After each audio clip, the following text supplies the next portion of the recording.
आङो दुलाराय बर' फरायसा आफादनि सासे सोद्रोमा हिसाबै बेयाव माने मेम्बारशिपआव हाबाखै।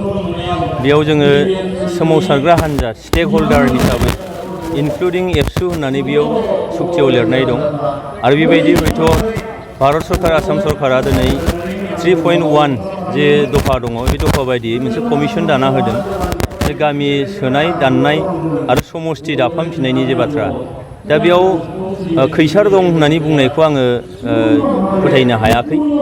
जोङो दुलाराय बर' फरायसा आफाद बा दिनै दुलाराय बर' फरायसा आफादजों जेरैहाय जाय हान्जाफ्रा जों जयैनो दंलायो दा बेयाव जोंनियाव खुनु बेबायदि खैसार जादों होननानै आं मालाबाबो फोथाया। बे खैसार दं होननाया बेसलेस, बेयाव खुनु जुक्ति गैया। दा दिनै जों सानो बा आं सानो जे दिनैहाय आसाम सरकार भारत सरकारा बे बिटिआर सुक्तिखौ लानानै बिराद पजिटिभाव दं बिथांमोनहा। बे बिटिआर सुक्तिनि मोनफ्रोमबो दफाखौ बिथांमोनहा गालांनायनि मोनसे मुदाव गैया जोंनि बुजिनायाव।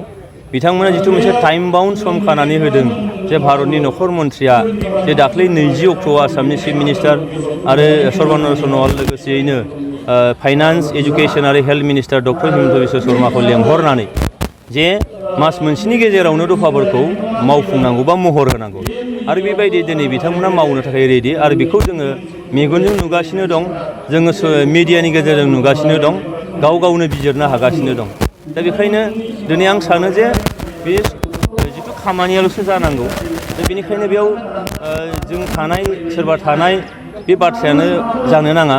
मानोना जों फोथायलायनाय लाखिनांगोन, जोङो फोथायनायानो मेन आरो फोथायनाय थायोब्ला सहजग होलायगोन, सहजग होलायब्लानो जाबाय आरो बेखिनि सुजुग सुबिदाया हयथ' निस्सय नैबे सोमावसारग्रा हान्जायाव बेखिनिया हयथ' निस्सय थागोन। मानोना दिनै सुक्तिखारिफ्रा दिनै कमिसनखौ लोगो हमनो हानाय, सरकारखौ लोगो हमनो हानाय बेखिनि माने सुबिदा सुजुग सुबिदा बा गोहोखौ जिथु होनानै दोनखादोंब्ला बेयाव सन्देह लानांनो खोथा गैया, माबा खैसार होननानै साननांगौनि बाथ्रा दं होननानै आं साना।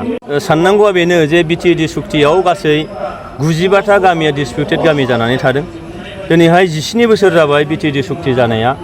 17 बोसोराव मोनसे सरकार दंमोन बिटिएडिआव, बे सरकारा गाव खालामनाय सुक्ति, सरकारखौ सामलायग्रा बिथांमोनहा सुक्तिखारि बिथांमोनहा जे सुक्तियाव लिरनाय दंमोन जे मोनफ्रोमबो 6 दाननि उन बेयाव मोनसे रिभिउ जागोन, मोनसे मनिटरिं जागोन जे बबे दफाया मावफुंजाखो मावफुंजादिया।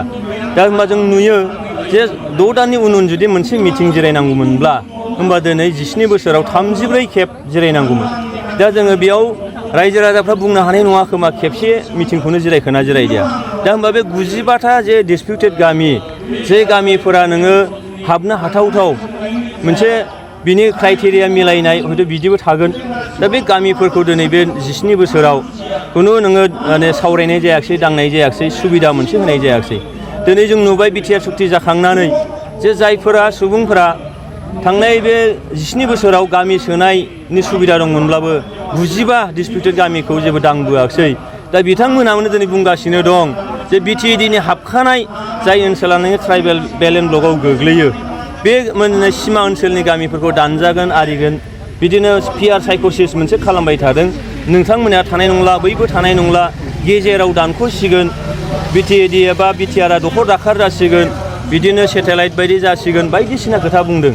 दा बिथांमोना बै एग्रिमेन्टनि नोङो माने माबाखौ फरायदोंना फरायाखै, मेम'रेन्डाम अफ सेटेलमेन्ट बे नोङो माबाखौ फरायदोंना फरायाखै आंहा एसे डाउट दङ।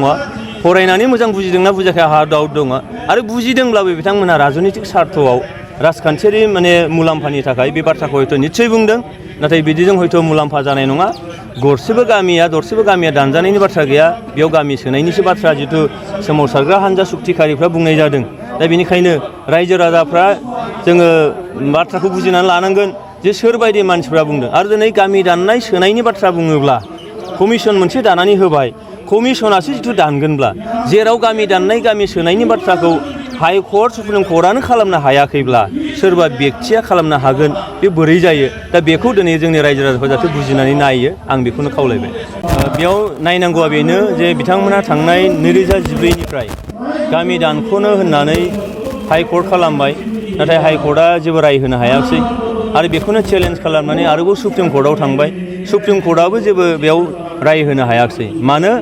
जे सिक्स शिड्युल बेबस्थायाव जायखिजाया नोङो रोखोमनि सोलायनाय लाबोयोब्ला बियो गामि दाननायानो जा गामि सोनायानो जा बिनि पावार एन्ड फांसनखौ बारायनायानो जा बा बिनि नोङो मुं सोलायनायानो जा बे गासैबो सिक्स शिड्युलनि पेरा 14 बादियै नोङो कमिसन दाथारनांगौ आरो कमिसननि गेजेरजोंसो बे जाफुंगोन।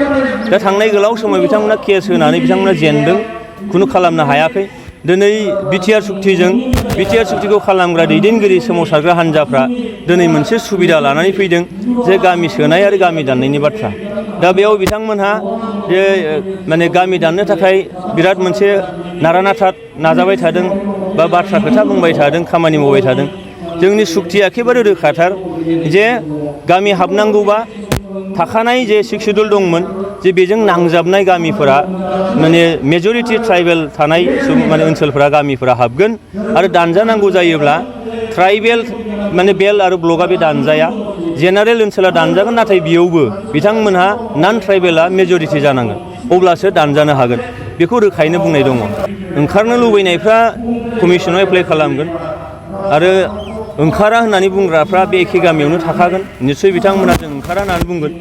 दा बेयाव ओंखारनो नागिरग्रा हाबनो नागिरग्रा बेयाव माखासे क्राइटेरियाबो मिलायनांबाय आरो बेयाव सोरबाया अबजेक्सन होयोबा बेखौथ' नोङो अबजेक्सन गैयालासिनो जुदि नंखालाब्ला अब्लाना बे ओंखारनांगौआ हयथ' बेयो सम्भब जानांगौआ जोबोद गोब्राब नुहुरदों।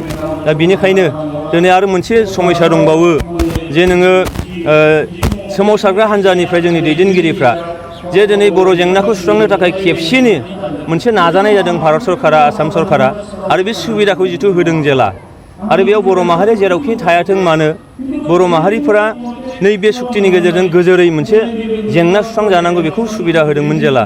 दा बेयाव जों नुहुरो जे दिनै ओंखारनो लुबैग्रा आरो हाबनो लुबैग्रा बेयाव नुबाय जे रावबो राव माखासे गामिफोर दङ बेयो माने मेजरिटि नङा। दा बेखायनो दिनै मोनसे आइडिया, मोनसे मेथडलजि बेयाव डेभेलप जादोंमोन। बे जाहैबाय माने पारा हिसाबै बा नों सुबा हिसाबै बा हेमलेट भिलेज हिसाबै, आरो बेखौ जुदि दिनैहाय गनायलायनाय जायो, अलरेडि सोमावसारग्रा हान्जानिफ्राय सुक्तिकारिफ्रा भारत सरकारनो, आसाम सरकारनो बेखौ होखानानै दोनदों। दा बेफोर जेंनाखौ दिनैहाय नायबिजिरनो थाखायनो दिनै कमिसन दाना होदों। निस्सय कमिसनाव बे जिनिसा दा माने सावरायजागोन आरो एमिकेबल मोनसे सलिउसना निस्सय फैगोन बेखौ आं फोथायनाय दं।